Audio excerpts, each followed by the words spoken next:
하나님의 말씀은 신약성경 요한복음 제8장 29절에서 30절 말씀입니다. 함께 읽겠습니다. 나를 보내신 이가 나와 함께 하시도다. 나는 항상 그가 기뻐하시는 일을 행함으로 나를 혼자 두지 아니하셨느니라.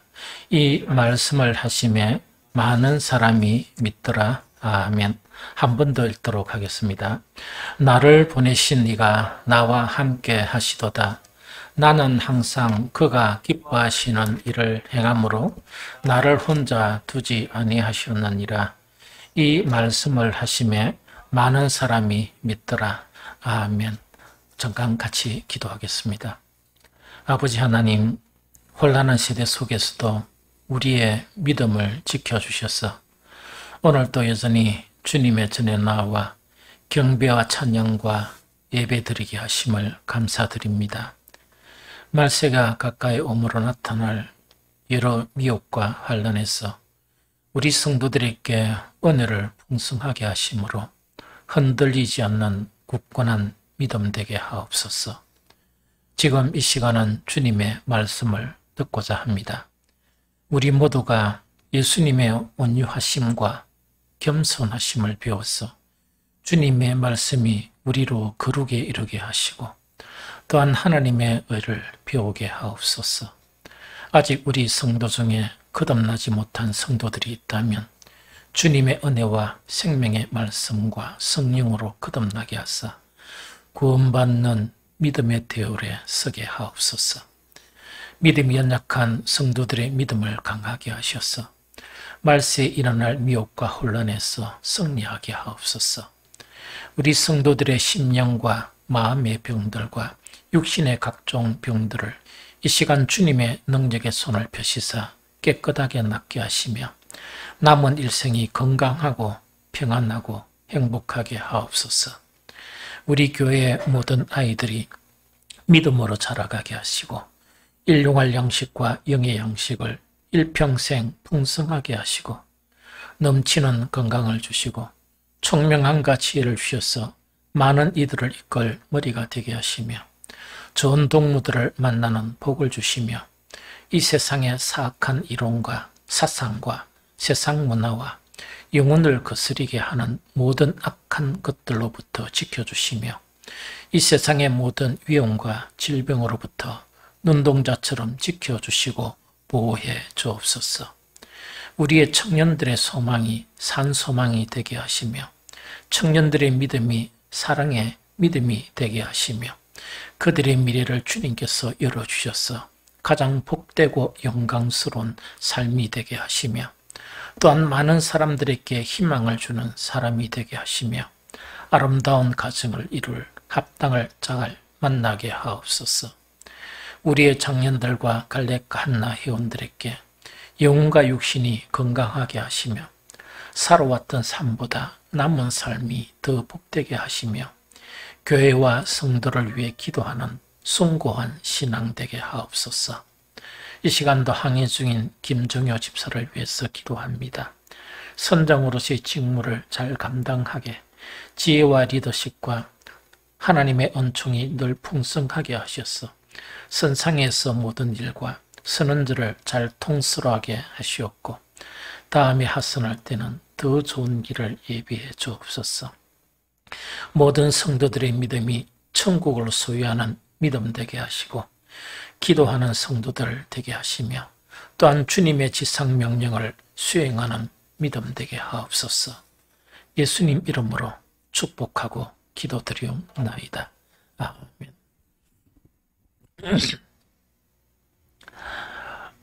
요한복음 7장 이 8장에는 여러 가지 내용이 있지만은 그 중에서 어떤 내용이 나타나 있는 거니까 그 유대인들의 그런 갈등이 이렇게 소상하게 잘 나타나 있습니다. 그러면 그것이 뭔가니까 예수님께서 천국 복음을 전하시고 또 예수님께서 그 하나님의 아들이심을 증거하기 위해서 모든 이적과 기적을 이렇게 나타내 보여주세요. 그러다 보니까 유대인들이 이제 양분이 되는 거예요. 양분이 떡 되면서 어떤 유대인들은 이 예수님이 그들이 기다리는 메시아다. 이렇게 막 주장하는 그런 측면이, 그런 부류들이 나타나고, 어떤 부류들은 뭐냐? 그것이 아니다. 절대로 메시아가 아니다. 하는 이 두 가지로 이렇게 이제 분리가 이제 되면서 이 갈등이 이렇게 막 나타나요. 그런데 그 요한복음 7장, 8장에서 나타난 그 갈등 자체를 우리 이제 성경에서 몇 구절을 보면 이렇게 이제 갈등이 나타나는 거예요. 요한복음 7장 12절에서는 예수에 대하여 무리 중에서 수군거림이 많아 어떤 사람은 좋은 사람이라 하며 어떤 사람은 아니라 무리를 미혹한다 하나. 그래서 그 갈등이 뭐냐? 예수님은 좋은 분이다 아닌 분이다. 이래서 이제 출발하는 거예요. 그래서 어떤 분들은 뭐냐? 예수님은 참 좋은 사람이다 하니까 어떤 부류들은 뭐냐? 아니다. 우리를 미혹하게 한다. 우리를 미혹하게 하고 하는 아주 나쁜 그런 사람이다 하는 이제 그 갈등이 일어나는 거예요. 그래서 이 갈등 자체가 조금 더 좀 더 진전된 그런 형태가 어떤 형태인가 하니까 요한복음 7장 25절, 26절에는 이제 드디어 이런 갈등으로 이렇게 나타나는데, 예루살렘 사람 중에서 어떤 사람이 말하되 이는 그들이 죽이고자 하는 그 사람이 아니냐. 보라 드러나게 말하되 그들이 아무 말도 아니하는도다. 장국자들은 이 사람을 참으로 그리스도인 줄 알았는가. 이런 일이 일어나요. 그러면 뭐냐니까 예수님께서 막 이래 다니니까 그 당시에 요한복음에서 그 중간 부분에서 어떤 일이 일어나는가 하니까 예수님이 이적을 베풀고 기적을 행하시니까 많은 사람들이 그 예수님을 따르게 되거든요. 그러면 그때 이 당국이라는 이 당국에서 무엇을 하는 거니까 예수님을 따르거나 또 예수님을 그리스도다 하는 사람들은 이게 출교하기로. 이때 출교라는 것 자체는 오늘날은 뭐냐? 교회에서 이제 추방되는 그런 형태를 이야기하지만 그 당시에 이스라엘은 그 어떤 사회하고 이 교회하고 분리가 된 게 아니고 하나라 됐어요. 하나로 되다 보니까 그 생활에서 그 사회권에서 매장이 되는 그런 형태예요. 이런 상황 가운데 있었던 거예요. 그런데 예수님이 계속 복음을 전하고 이적을 이렇게 이제 베푸시니까 이 사람들이 이렇게 제지를 안 하거든요. 그러니까 이제 어떤 부류에서는 뭐냐니까 아니 그 예수님이 이렇게 이제 하다 보니까 사실은 예수를 죽이고자 하는 그런 시도가 있는데 예수님이 계속 일을 행하시는데도 아무도 안 막는 거 보니까 당국자들 속에서도 예수를 그리스도라고 인정하지 않는가 하는 이런 일들이 막 일어나는 거예요. 그러면서 이것 자체가 이제 더 이렇게 이제 이 갈등은 이 급기야 이제 상황 자체가 바뀌어 버리는데 그 바뀐 상황에 뭐 중간을 다 이야기하면 시간상 힘들고 오직 이제 오늘 본문에서 이런 이제 국면까지 전환이 되는 거예요. 오늘 우리 본문 요한복음 9장 29절 30절이거든요. 그런데 30절에 딱 보면 어떤 내용인가? 이 말씀을 하심에 많은 사람이 믿더라. 이제 이런 이제 상황까지 이제 도달하게 된 거예요. 그러면 이 말씀을 하심에 많은 사람이 믿더라 하는 것은 뭐냐? 이때 믿더라는 것은 그 예수께서 우리가 기다리는 그리스도이시다 하는 것을 믿게 된 사람들이 많아져 버렸다 하는 거예요. 많은 사람들이 예수님이 그리스도시다 하는 것을 믿게 되었다 하는 그것을 이야기하는 거예요. 그런데 여기서 참 우리가 그 이제 표현 자체가 뭐냐? 예수님께서 오늘 본문에 29절로 말씀하세요. 29절을 말씀하시니까 29절에 예수님의 말씀을 듣고 이 유대인들이 예수님의 하신 그 말씀을 듣고 예수님을 믿게 된 거예요. 하는 사람들이 하는 그것이거든요. 그러면은 예수님이 하신 말씀이 어떤 말씀인가? 왜 예수님의 그 말씀, 그 29절의 말씀을 가지고 유대인들이 믿게 되었는가? 이게 참 대단히 우리를 궁금하게 하거든요. 그런데 사실은 하나님의 말씀이나 예수님의 복음은요, 참으로 이게 수준 높은 말씀이 있고, 즉 어떤 말씀은 뭐냐니까 정말 장성한 자가 이 받아들일 수 있는 말씀이 있고, 어떤 말씀은 이 적과 같은 그런 말씀, 이런 말씀도 있고 천차만별이거든요. 그 수준의 차이가. 그런데 예수님의 하신 그 말씀 자체는 우리가 짐작한데 이런 내용은 아니었던 것 같다 하는 생각이 들어요. 그러면 그 중에서 두 가지만 예를 들면, 요한복음 7장 38절에 보면 그 예수님이 하신 말씀이 있는데, 나를 믿는 자는 성경의 이름같이 그 배에서 생수의 강이 흘러나오리라, 이 말씀을 하세요. 그러니까 이거는 현장의 사람들이 잘 이해 못하는 그런 말씀이죠. 아마 이때 많은 유대인들이 예수님을 믿게 된 계기가 이런 유의 말씀은 아니었던 것 같다 하는 것을 짐작할 수 있어요. 나를 믿는 자는 성경의 이름같이 그 배에서 생수의 강이 흘러나오리라 하는 이 유사한 말씀은, 예수님은 누구에게 직접 또 말씀하시느냐? 한 여인에게 말씀하셔요. 그 한 여인이 수가성, 즉 사마리아의 수가성, 그 당시에 이렇게 욕먹고 또 그 당시에 인정받지 못한 한 여인에게 예수님은 이 말씀을 들려주세요. 즉 우물물을 달라 하면서 이 말씀을 하시거든요. 이 말씀을 통해서 이 여인은 이제 관점이 바뀐 거예요. 어떻게 바뀌는 거니까, 예수님은 선지자 중에 한 사람이라는 것에서 시작해가지고 예수님은 바로 우리가 기다리던 그리스도다 하면서 물동이를 던져버리는 그 상황 자체가 전개가 됩니다. 그러면서 많은 사람들의 눈을 피해서 이 우물물을 길던 이 여인이 자기 동네에 들어가 내가 그분을 만났다, 이렇게 증언하는 거예요. 그래서 어떤 말씀은 뭐냐, 아주 수준 높은 그런 말씀이 되어서 그 말씀의 근거로 예수님을 믿게 되면 흔들리지 아니하는 아주 굳건한 믿음으로 정말 일평생 한 번도 변질이 없는 그런 믿음의 대열에 들어갈 수도 있는 그 말씀의 근거도 있다는 이야기죠. 그래서 이 당시에 그 예루살렘에 많은 사람들이 예수님을 믿은 것은 이런 수준 높은 말씀은 아니었던 것 같다 하는 것을 우리가 상상할 수 있습니다. 또 한 가지 더 예를 들면 이런 말씀도 있어요. 요한복음 8장 12절에 보면 예수께서 또 말씀하시되 이르시되 나는 세상의 빛이니 나를 따르는 자는 어둠에 다니지 아니하고 생명의 빛을 얻으리라 하는 이 말씀이에요. 아마 이런 말씀 자체도 온전히 받고 그 말씀을 근거로 예수님을 믿게 되면 정말 그 사람도 사도 바울처럼 일평생을 통해서 정말 예수님을 따르는 그런 사람이 되지 않았을까 하는 그런 생각이 듭니다. 그러면 이때 그 예수님의 한 말씀을 가지고 이 사람들은 예수님을 믿게 되었더라 하는 이 말씀은 대체 어떤 말씀인가? 그 예수님이 하신 그 말씀 때문에 믿게 되었더라 하는 것은 바로 오늘 본문의 그 앞구절을 읽어보면 대반히 우리가 이해할 수 있습니다. 그럼 오늘 본문 그 앞구절이 어디에 되어 있느냐? 나를 보내신 이가 나와 함께 하시도다. 나는 항상 그가 기뻐하시는 일을 행함으로 나를 혼자 두지 아니하셨느니라. 이 말씀을 하심에 많은 사람이 믿더라. 이렇게 되어 있습니다. 여러분들 이해가 잘 안 되죠? 앞에 말씀이 더 이해가 안 되죠?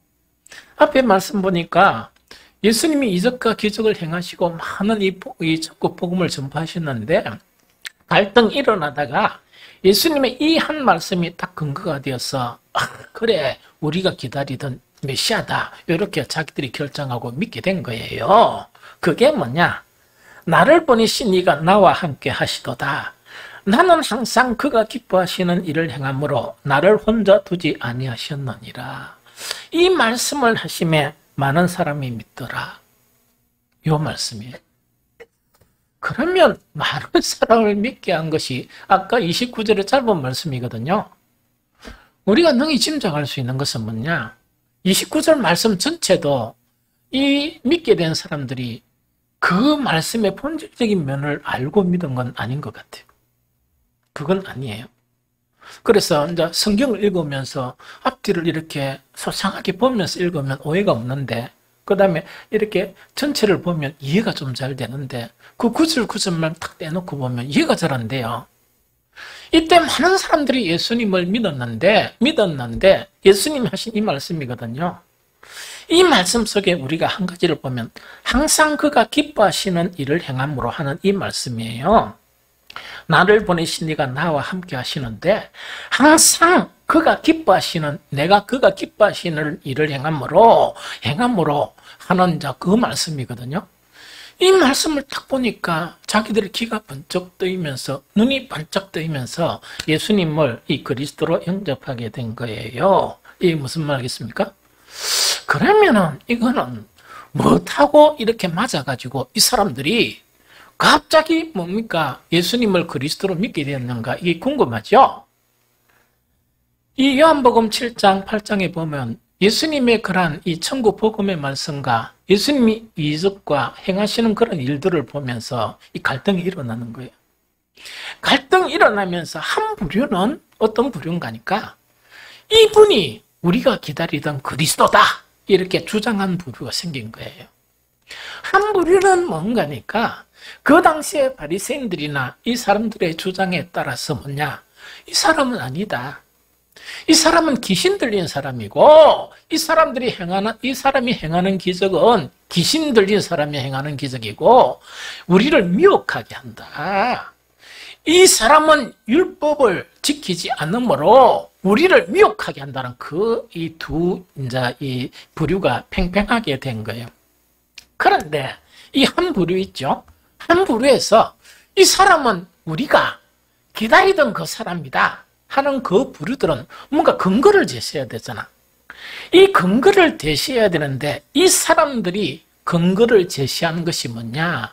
요한복음 7장 31절이에요. 그럼 요한복음 7장 31절을 같이 한번 읽어봅니다. 자, 시작. 무리 중에 많은 사람이 예수를 믿고 말하되 그리스도께서 오실지라도 그 행하실 표적이 이 사람이 행한 것보다 더 많으려 하니. 다시 한번 읽어봅니다. 시작. 무리 중에 많은 사람이 예수를 믿고 말하되 그리스도께서 오실지라도 그 행하실 표적이 이 사람이 행한 것보다 더 많으려 하니 하는 이야기다, 그죠? 그럼 이 사람들이 주장했던 것은 뭘 주장하는 거니까 막 이렇게 이제 나눠지면 자기 주장이 있죠. 그 자기 주장인데 이 반대쪽 주장은 안식일을 범한다 하는 그런 내용, 율법을 갖다가 지키지 아니한다는 그것 때문에 이제 반대하는 거예요.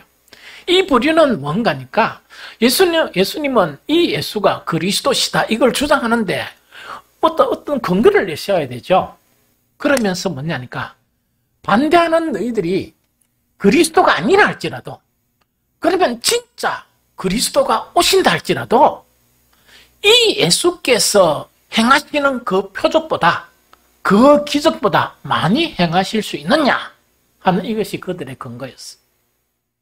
이것이 그들의 근거였습니다. 그런데 이 두 가지 주장이 막 이렇게 서로 주고받고 이래 하면서도 왜 됩니까? 이걸 갖다가 확정적인 그런 것이 안 되는 거라. 그런데 드디어 예수님께서 뭐라고 말씀하신가 하니까 오늘 본문 29절 말씀하시는 거예요. 나를 보내시는 이는 누구세요? 하나님이시지. 나를 보내신 이가 나와 함께 하셨다. 그래서 나는 항상 그가 기뻐하시는 일을 행한다 하는 이 기뻐하시는 일이란 것은 상당히 많아요. 그 중에 하나는 뭐냐? 정말 십자가를 지심으로 모든 사람의 죄를 정말 이 사시는 그런 일도 있겠죠. 그런 일도 있고 여러 가지 일들이 있는데 이들에게 귀가 반짝 뜨인 것은 어떤 것입니까? 이분은 진짜 하나님이 보내신 일을 맡고 정말 이 하나님이 보내시기 때문에 하나님이 그가 기뻐하시는 일을 행함으로 이런 기적을 일으켰다 하는 것하고 결부가 된 거예요. 이 결부가 됩니다. 딱 결부가 되니까 그들의 주장에 근거하고 예수님의 말씀의 근거, 이 말씀 때문에 뭐랍단 말입니까? 지금까지는 긴가민가 하면서 믿었다 그러면 지금은 어떤 상황이 됐느냐? 이분이 바로 그리스도시다 하는 그런 결론에 도달하게 된 것이다 하는 그 이야기입니다. 좀 이해가 됩니까? 이제 결론에 이제 도달하게 된 것입니다. 그런데 이 전후를 살펴보니까 결국 이들이 예수님이 그리스도시다 하는 그 믿음의 근거는 바로 무엇이냐? 예수님이 이때까지 행하셨던 이적이었다, 기적이었다 하는 그 이야기거든요. 그래서 예수님의 이적과 기적을 통해서 예수님이 하나님의 아들이라 믿는 그 믿음은 대단히 중요합니다. 또한 그런 관점을 가지는 것은 대단히 중요합니다.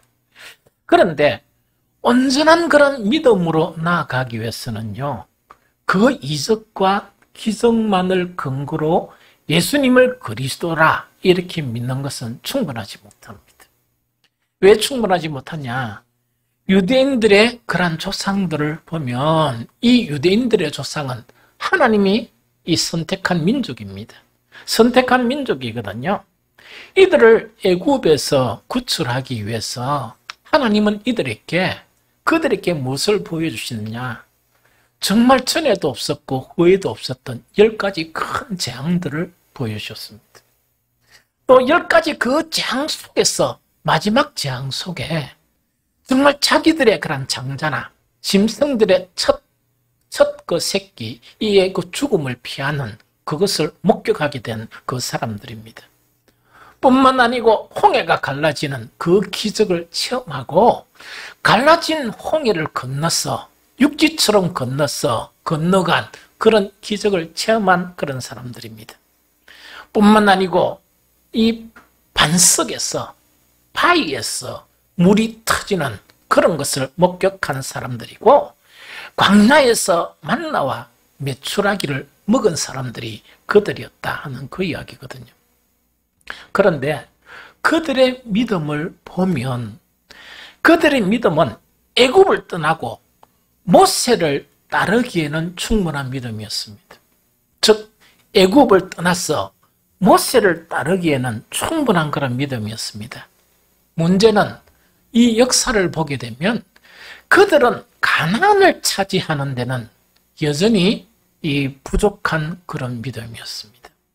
그래서 그들은 그 부족한 믿음 때문에 가나안을 보지 못하고 광야에서 2사람을 제외하고는 모두 다 죽어버렸습니다. 그래서 이것을 우리가 기억을 해야 된다 하는 그 이야기죠. 그러면 오늘 이 아침 정말 혼란한 그런 세대 속에서도 주님을 예배하기 위해서 이 자리에 모인 우리들의 믿음은 내가 하나님을 믿고 예수님을 믿는 믿음의 근거가 무엇이 근거인가 하는 것을 깊이 생각하는 좋은 시간이 되었으면 좋겠습니다. 자, 이제 상황 자체가 이렇게 전개되는 거예요. 막 예수님의 복음이나 예수님이 보여준 그런 이적을 통해서 양분이 일어나면서 한 부분은 여전히 예수님을 죽이고자 하는 그런 세력들이 있고 한 부분은 많은 사람들이 예수님을 메시아로 믿은 그런 사람들, 즉 오늘 요한복음 8장 30절 이것은 뭐냐니까 이 말씀을 하심에 많은 사람들이 믿더라 하는 예수님을 메시아로 인정한 그 사람들에게 예수님은 곧바로 무엇을 하시는가?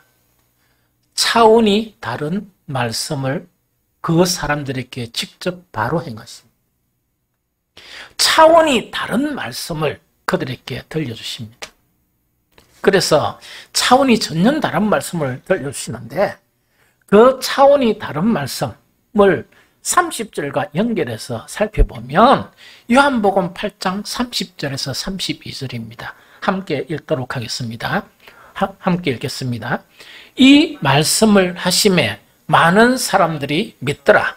그러므로 예수께서 자기를 믿은 유대인들에게 이르시되 너희가 내 말에 거하면 참으로 내 제자가 되고 진리를 알지니 진리가 너희를 자유롭게 하리라. 아멘. 한 번 더 읽습니다. 이 말씀을 하심에 많은 사람이 믿더라. 그러므로 예수께서 자기를 믿은 유대인들에게 이르시되 너희가 내 말에 거하면 참으로 내 제자가 되고 진리를 알지니 진리가 너희를 자유롭게 하리라. 바로 연결된 말씀이에요. 바로 연결된 말씀이 어떤 말씀인가? 유대인들의 그런 갈등 속에서 뿌리치고 예수님의 한 말씀이 딱 근거가 되어서 우리가 확신한 것이 맞다. 그 우리가 확신한 것이 뭐란 말입니까? 정말 참 그리스도가 오신다 그래도 이 예수, 이분만큼 많은 이적을 행하겠느냐? 그래서 그리스도가 맞다 하는 그 이론입니다. 그 이론에 예수님의 한 말씀이 바로 뭐냐? 그것이 자기들에게 확신을 갖게 하게 만드는 거예요. 그러다 보니까 자기들은 뭐냐니까 긴가민가하는 그런 믿음 속에서 확실히 이 예수는 그리스도시다 믿게 됐던 거예요. 그럼 예수님이 그것을 확인한 거예요. 다 확인하고 난 다음에 다른 사람이 아닌 많은 사람들이 예수님을 믿은 그 유대인들을 향해서 예수님은 차원이 다른 한 말씀을 이렇게 전해주십니다. 생명의 말씀이고 복음의 말씀이고 진리의 말씀을 전해주십니다. 그것이 뭐냐? 바로 뭡니까?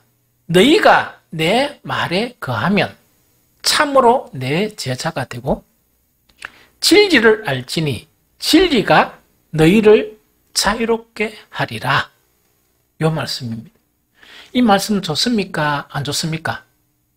엄청 좋은 말씀이죠. 문제는 뭐냐?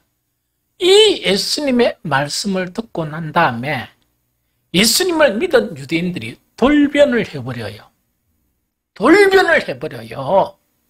바로 돌변을 해버립니다. 돌변을 해버리는데 전체 말씀도 아니고 한 말씀 가지고 돌변을 해버려요. 그 한 말씀이 뭐냐?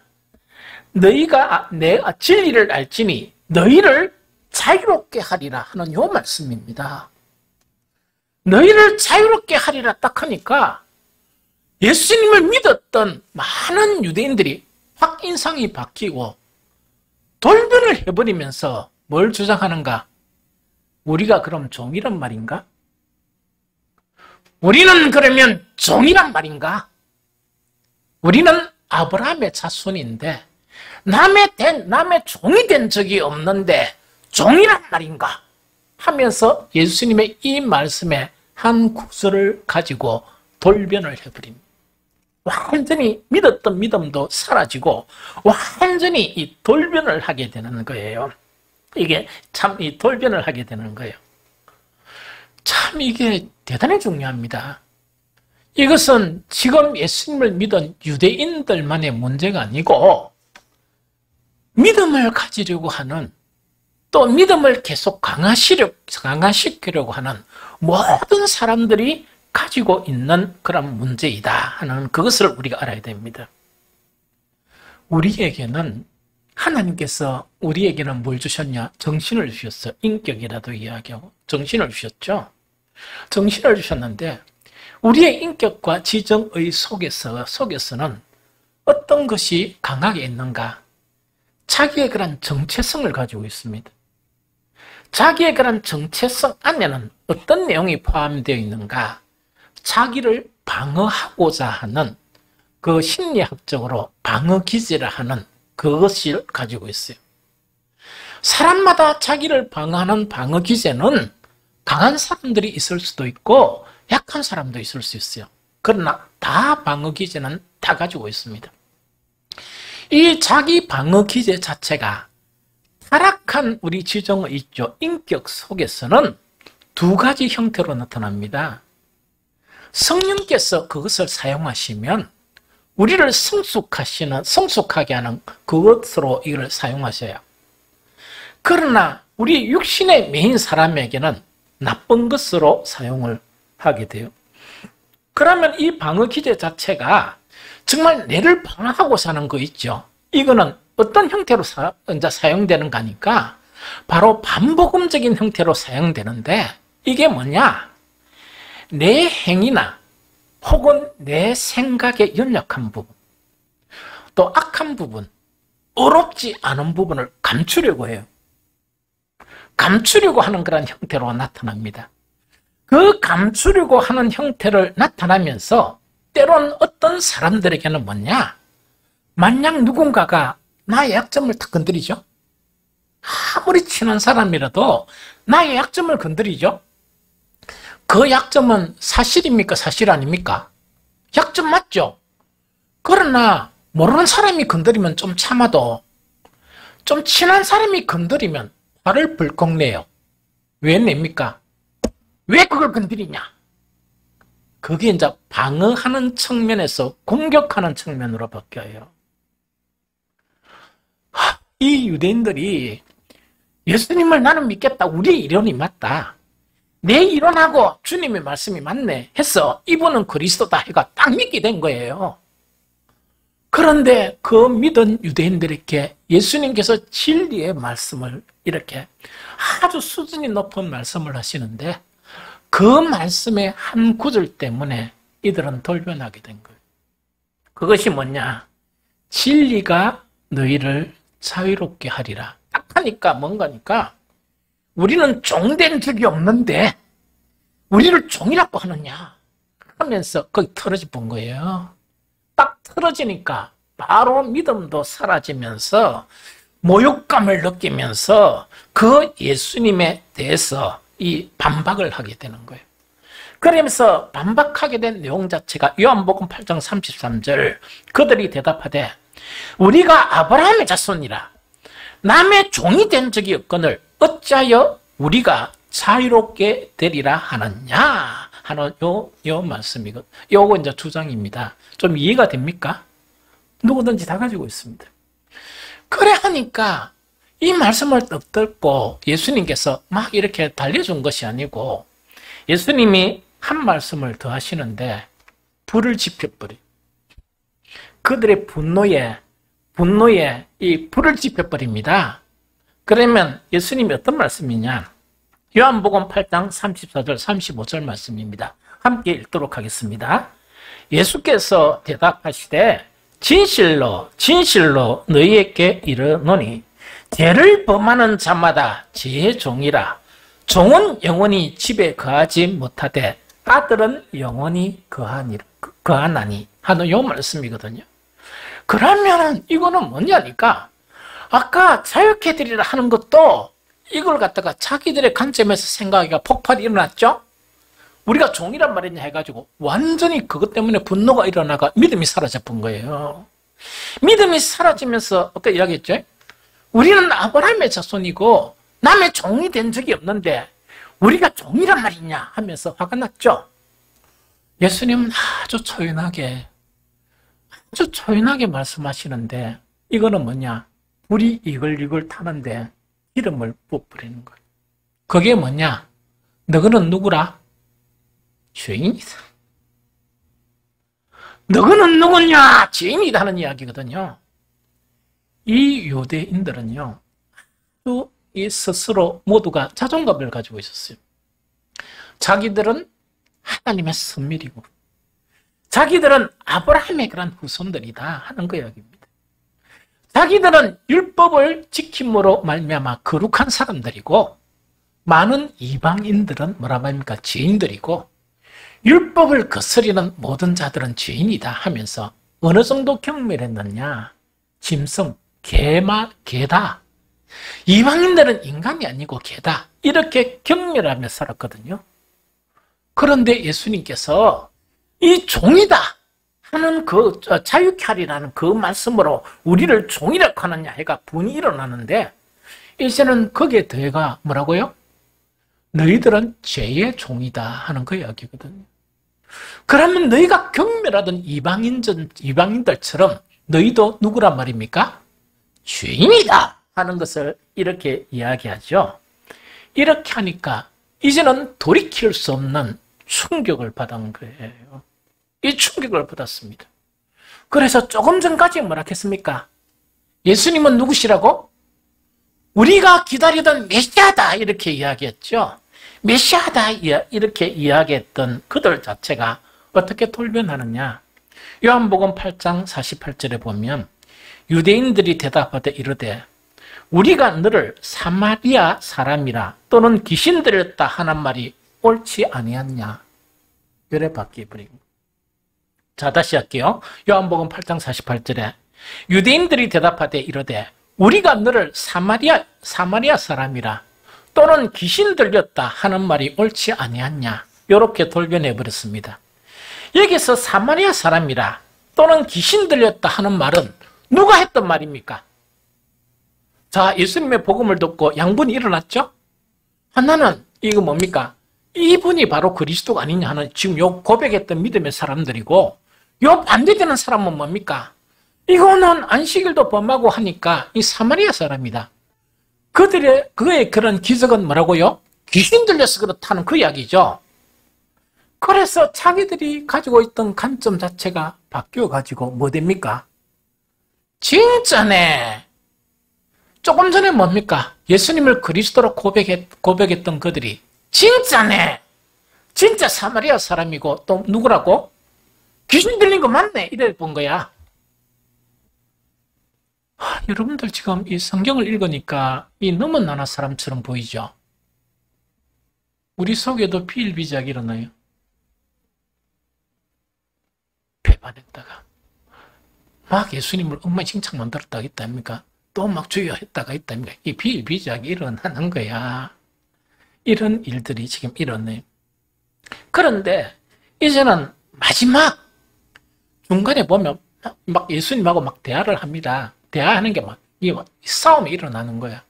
싸움이 일어나면서 최종 돌이킬 수 없는 그런 일까지 일어나게 돼요. 그것이 요한복음 8장 59절이에요. 59절에 보면 그들이 돌을 들여 치려하거늘 예수께서 숨어 성전에서 나가시니라. 왜 한단 말입니까? 이제 급기야 예수님을 그리스도라 인정한 그 사람들이 단 두 마디 말씀 때문에, 한 말씀은 뭐냐? 진리가 너희를 자유케 하리라 하는 말씀 하나고, 한 말씀은 뭔가니까 바로 어떤 말씀인가니까 바로 뭐란 말입니까? 죄를 범하는 자마다 죄의 종이다 하는 이 말씀이 있죠. 이 말씀 때문에 돌변을 해가지고 예수님을 그리스도로 인정하는 사람들이 돌을 들어서 예수님을 치려하는 그런 상황까지 이르게 되었다 하는 그것을 이야기합니다.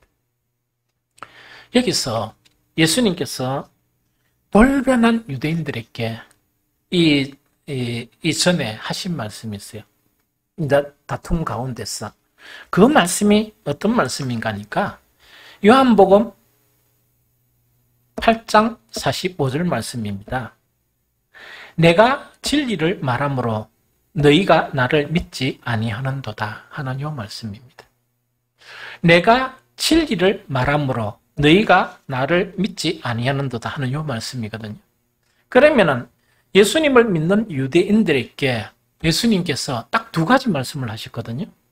두 가지 말씀하시니까 이 양반들이 돌변을 해버린 거예요.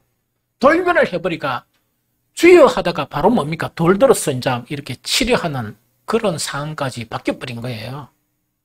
그들을 향해서 예수님이 하신 말씀이 내가 진리를 말함으로 너희가 나를 믿지 않구나.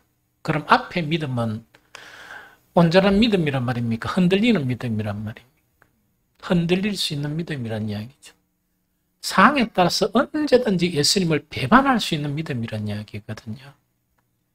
참 마음이 슬프죠. 이 흔들리는 그런 믿음이라는 그 이야기죠. 여기서 진리를 말한다 하는 요 진리의 의미가 진리 맞아요. 진리의 말도 많고 이 진리란 의의 자체의 한 가지 의미가 진실이라는 말이 있습니다. 무슨 말인지 알겠죠? 진실이라는 말이 있습니다. 그러면 이거는 뭐냐니까 내가 너희에게 진실을 이야기해 주니까 진실을 이야기하니까 너희가 나를 믿지 않게 되었구나 하는 그 이야기입니다. 그럼 이때 진실이라는 것은 어떤 진실입니까? 너희는 죄인이다 하는 진실이에요. 너희가 죄인이다 하는 진실을 내가 일깨워 주니까 너희들의 믿음이 사라졌구나 하는 그 한탄 자체가 바로 예수님의 한탄이다. 우리는 예수님의 이 말씀 있죠. 내가 진리를 말함으로 진실을 말함으로 너희 믿음이 없어졌구나. 이거는 귀담아 들어야 될 말씀이에요. 이 당시에 돌변한 유대인들에게만 하신 말씀이 아니고 오늘날 저와 여러분들에게 하신 예수님의 말씀입니다. 그래서 귀담아 들어야 합니다. 복음에서요. 복음의 진리는 아주 다양한 부분이 포함되어 있습니다. 그런데 복음의 그 시작이 있죠. 그 진리 중에서 가장 기초가 되고 시작이 되는 부분 자체는 진리는 진리인데 그 진리가 어떤 진리인가? 우리 인간을 향한 진실을 이야기하는 거예요. 이걸 이해 못하면 절대로 믿음에 못 들어갑니다. 다시 이야기할게요. 복음의 그런 진리의 말씀은 아주 보화와 같은 보석과 같은 그런 말씀이 수록되어 있는데 복음의 문을 탁 열면 첫 번째 진리가 시작되는 것은 진실을 우리에게 이야기해 주고 있는 거예요. 그 진실은 어떤 진실인가? 우리 자신에 대한 진실, 저와 여러분들에 대한 진실을 먼저 이야기해 주고 있습니다. 이 진실을 받아들이지 못하면 우리도 이 사람들처럼 돼요. 그래서 그것을 아주 중요하게 생각해야 된다. 복음에서 말하는 문을 탁 열면 우리를 향한 진실에 대한 선포는 무엇이냐? 이거는 성경을 한번 읽어본 사람이면 다 알 수 있을 것입니다. 모든 사람이 죄를 범하였기 때문에 하나님의 영광에 이르지 못했다. 이것이 진실입니다. 모든 사람이 죄를 범하였기 때문에 하나님의 영광에 이르지 못하였다. 요거는 뭐냐? 모든 사람이 죄인이다 하는 것이 우리를 향한 진실입니다. 요거 돌변한 유대인들처럼 본받게 되면 요 말씀을 어떻게 곡격하는가? 모든 사람이 죄를 범했는데 나는 아니고 나 외에 모든 사람 이렇게 이야기합니다. 그래서 누군가가 그 사람의 허물과 죄를 꼬집어버리면 가만히 있던 사람이요 벌컥 화를 내면서 막 이 완전 이상하게 돼봅니다. 그럼 다음에는 진리와 진실을 이야기해 줄 수 있겠습니까? 그 사람에게는 못하겠습니까? 그럼 복음에서 떠나는데 그걸 모르는 거예요. 모든 사람이 죄를 범했다 하는 것은 복음이 우리에게 일깨워주는 진실입니다. 두 번째 뭐냐니까 로마서 3장 12절 다 치우쳐 함께 무익하게 되고 선을 행하는 자는 없나니 하나도 없다. 즉 참선을 행하는 사람이 뭡니까? 일부 있단 말입니까? 한 사람도 없단 말입니까? 한 사람도 없다는 이야기입니다. 그러면 우리 속에는 뭐냐? 선을 가장해서 이 악을 행하는 것이 우리에게 습성화되어 있는 사람이다 하는 이 진실을 받아들여야 돼요. 그래야 다른 말씀이 들어와요. 다른 말씀이 들어오고 오늘 예수님이 하신 그 두 가지 말씀이 있죠. 대단히 중요한 말씀인데 이 중요한 말씀을 버려버린 거예요. 왜? 자기 방어 기제 때문에 그래요. 자기 죄를 은폐하고 자기의 약점과 연약함을 방어하려 하고 그것을 공격하려는 성향이 있죠. 그 성향이 너무나 강해서 힘들게 얻은 믿음조차 없어져 버리고 오히려 정말 그리스도이신 예수님에 대해서 돌을 드는 이런 일을 하게 된다 하는 이야기입니다. 말세의 교회 안에서는 이런 사람들이 노출이 돼요. 지금 코로나요? 시작도 아닙니다. 왜 시작도 안 있냐? 이런 전염병은 아니에요. 매우 강한 전염병에 사람들이 죽어나가요. 그런데 오늘 언론 보니까 두 가지. 지금 뭐 델타라 합니까? 또 감마가 나타났고 뭐 나타났는데 언론 들어보니까 그게 감마인가 잘 모르겠지만 이 전염률이 더 강하고 그 치사율이 10%래요. 여러분들 10%를 하니까 뭐 아무것도 아니다 싶으죠. 10명이 걸리면 1명 죽는다는 얘기. 그런데 이거는 대단한 치사율입니다. 그런데 제가 보기에는 그것도 아무것도 아니다. 아무것도 아니다. 왜냐니까 우리가 이 약이나 이 면역하게 되는 그 만들면 만들수록 이놈들은 생존하려고 자기를 이렇게 바꿔갑니다. 계속 바꿔가거든요. 바꿔가면서 더 강한 놈이 또 생존하고 더 강한 놈이 생존하고 이렇게 되거든요. 그래서 지금 흔들린다 그러면 그 믿음은 아니에요. 지금 아무것도 아니에요. 여러분들은 더 큰 환란을 이게 왔으면 좋겠다는 게 아니고 대비를 해야 된다. 그런 환란 속에서 믿음을 지키기 훈련돼야 돼요. 이게 무슨 말이겠죠? 아무것도 아닌 눈에도 안 보이는 바이러스 때문에 전 세계가 뒤숭뒤숭 하잖아요. 만약에 치사율이 한 20% 정도 되면 전 세계 경제는 50% 이상이 중단될 것입니다. 곳곳에서 기근이 일어나고 실업자는 많아지고 여러분들이 사랑하는 아파트 값은 폭락하게 되고 막 온갖 이렇게 혼란이 일어나게 될 거예요. 그래서 지금 아직 아무것도 아니에요. 아무것도 아니거든요.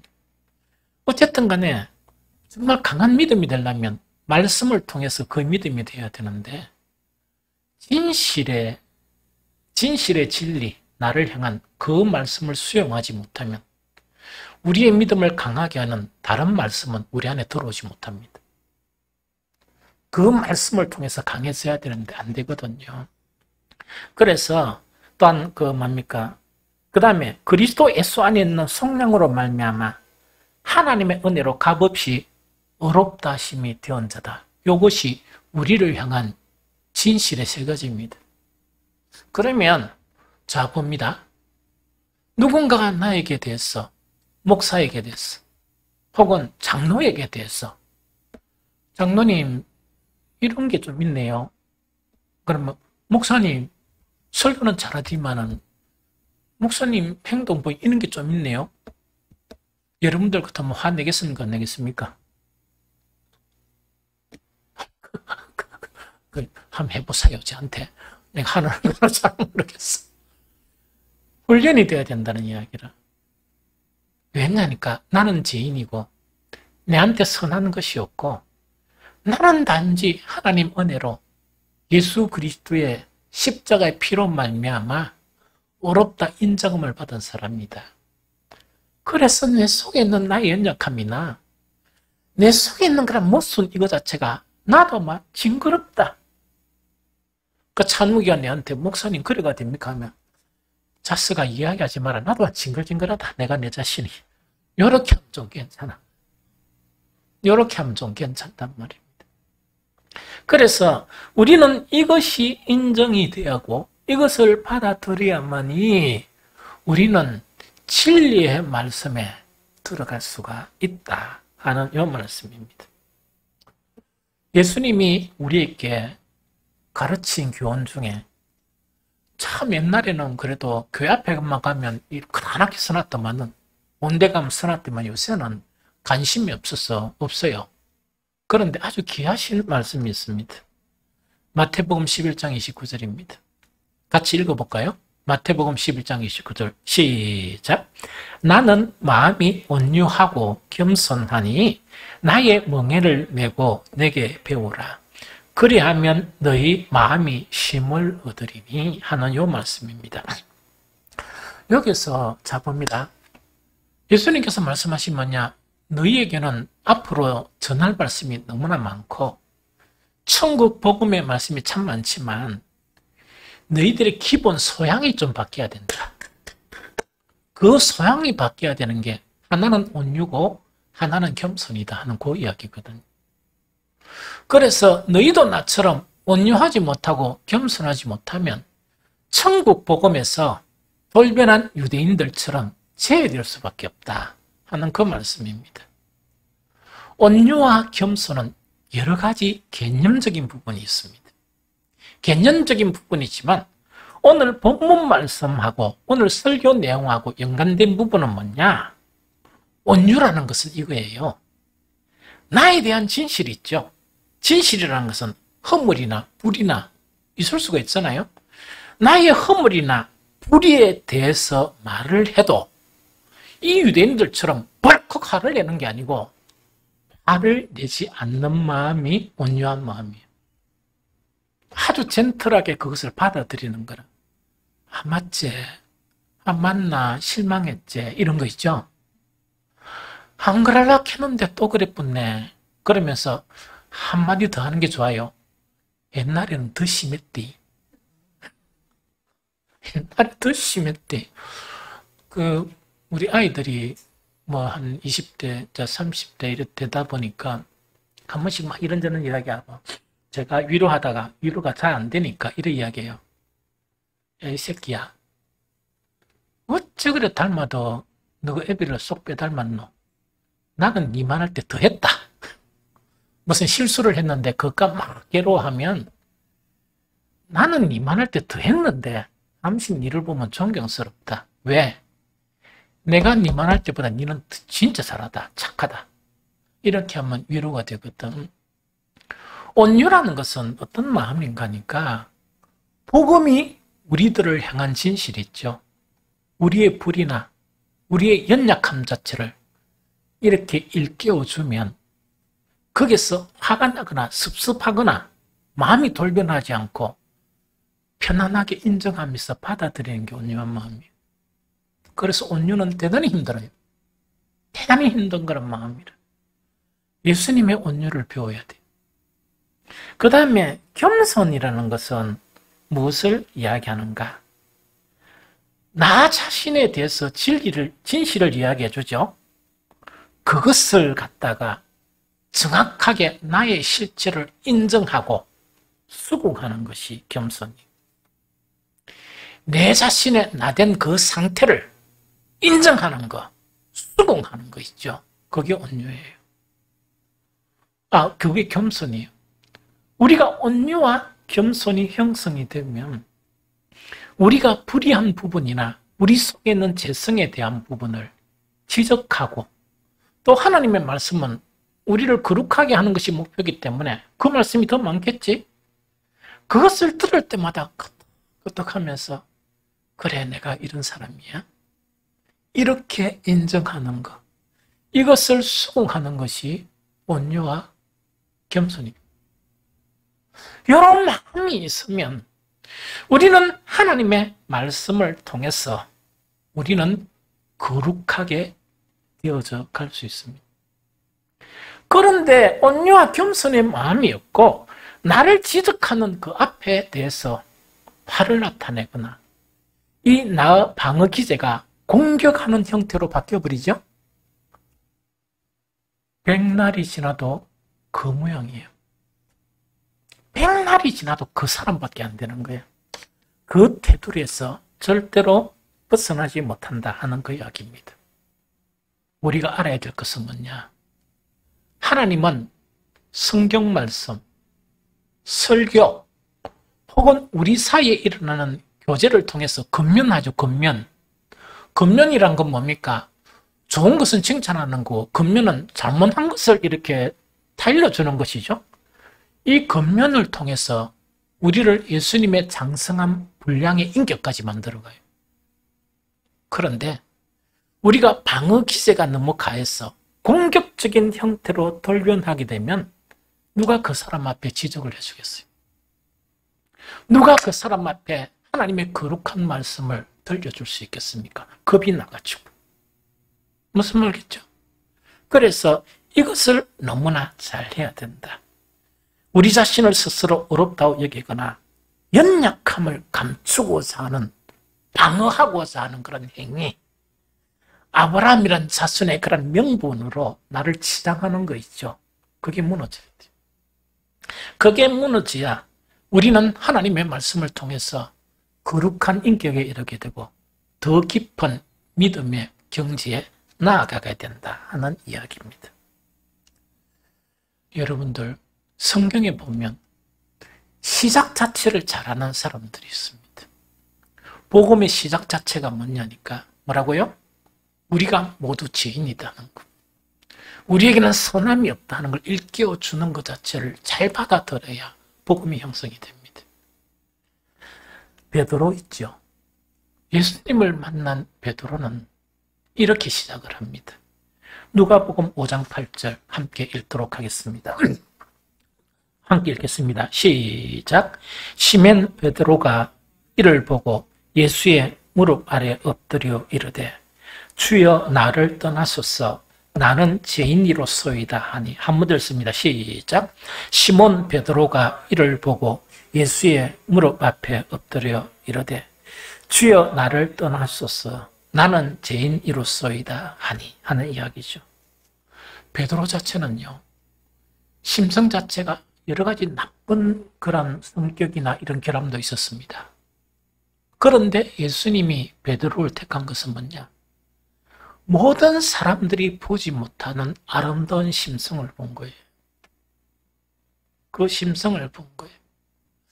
그 심성 자체가 예수님이 보여진 복음과 예수님이 행하시는 그 앞에 베드로는 스스로 어떻게 고백하는가 하니까 바로 뭐냐니까 예수님의 무릎 앞에 엎드리면서 나를 떠나십시오.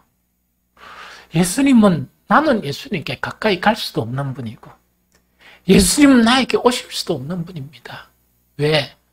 나는 죄인이기 때문에 그렇습니다. 이 고백이에요. 이것이 우리에게 형성이 되어야 돼. 이후 베드로는요, 여러 가지 연약한 부분이나 여러 가지 이 나약한 부분이 있죠. 성경을 보면 가장 많이 꾸지람 듣는 게 누굽니까? 베드로예요. 그래도 베드로는 이 돌변하는 유대인처럼 돌변하지 않고 계속 수고하면서 예수님을 따라다녀요. 머리킨 대로, 무식하다 이야기하면 무식한 대로 막 따라다니는 거예요. 막 온갖 이야기 들으면서. 마지막 정점이 뭔가? 사단아, 내 뒤로 물러가라. 이런 말까지 듣게 돼. 이런 말까지 들으면서 베드로는 자기의 본질, 복음의 시작의 말씀이 형성되었기 때문에 나는 그런 사람이다 하는 것 자체를 받아들인 거예요. 그러면서 끝까지 예수님을 따라가다 보니까 비록 연약한 부분 때문에 또 예수님을 부인하는 그런 연약함 속에서도 성령을 받게 되는 거예요. 성령을 받게 되면서 흔들리지 않는 베드로 천호스를 남길 수 있는 정말 굳건한 신앙으로 이렇게 변하게 되어진다는 그 이야기입니다. 한 사람도 있습니다. 세례 요한이에요. 요한복음 1장 27절에 보면 곧 내 뒤에 오시는 그이라 나는 그의 신들매 풀기도 감당하지 못하겠노라 하더라 하는 이 고백이에요. 이 세례 요한도 뭐냐? 자기의 본질을 너무나 잘 알고 있었던 거예요. 많은 사람들이 운집하는 가운데서도 뭐냐? 내 뒤에 오시는 분, 그분의 신발 정리해주고 신발 신겨주고 하는 그 일을 감당하기에도 나는 부족한 사람이다 하는 것 자체에 겸손함을 가지고 있었습니다. 그래서 가장 하기 힘든 자기를 나타내지 못하는 주님의 길을 묵묵히 예비하는 그 사명을 충실하게 수행할 수 있었던 사람이 되었다 하는 그것을 우리에게 이야기합니다. 이제 말씀을 마치겠습니다. 우리의 믿음이라는 것, 사람의 모든 믿음은 유동적이에요. 하나님이 우리에게 원하시는 믿음은 흔들리지 아니하는 믿음이고, 성경에서도 끊임없이 우리에게 요구하는 믿음은 장성한 사람의 믿음과 어떤 상황 속에서도 흔들림이 없는 그런 믿음입니다. 이 믿음은 하나님의 말씀이 우리를 그런 굳건한 믿음으로 이렇게 세워가게 됩니다. 그런데 그 말씀의 가장 기초적인 부분, 모든 사람이 죄인이다. 의인은 아무도 없고 단지 우리가 이렇게 하나님 앞에 예배 드릴 수 있는 그리스도인과 하나님의 아들이라고 칭함을 받게 된 것은 예수 그리스도의 십자가의 은혜다 하는 아주 기초적인 복음이 우리 속에서 형성되지 않으면 우리 안에 있는 방어 기제가 아주 나쁜 부분으로 이렇게 사용되게 됩니다. 그것은 뭐냐? 내 자신의 허물에 대해서 진실을 말하던 말씀들이나 근면들에 대해서 방어를 하게 되고, 심지어 더 나아가면 공격하게 됩니다. 그래서 그래도 너무 사랑해가 공격을 해도 또 들려주고 하는 사람은 대단히 그 사람을 사랑하는 사람이죠.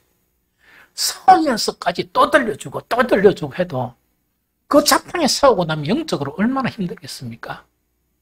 또 들려주고 하는 것은 대단히 사랑하는 사람이겠죠? 그런데 우리는 그것보다 우리 자신이 예수님이 가르치신 겸손과 온유를 배워야 합니다. 그러면서 말씀은 여러 가지 영역의 말씀이 있지만 우리를 거룩하게 하는 말씀은 우리의 허물을 꼬집는 말씀이고 우리의 불의를 지적하는 말씀입니다. 그 말씀들 앞에 우리는 온유와 겸손한 사람이 되어서 그 말씀을 통해서 자아 성찰을 하게 되고 생명에 이르는 회개를 함으로써 우리를 변화시켜 나가야 합니다. 그래 해야만이 우리는 강한 믿음이 되어지고 우리는 예수 그리스도의 거룩함에 동참하게 되는 믿음이 되어집니다. 주님의 놀라운 은총이 저와 여러분들에게 풍성하시기를 예수 그리스도 이름으로 축복합니다.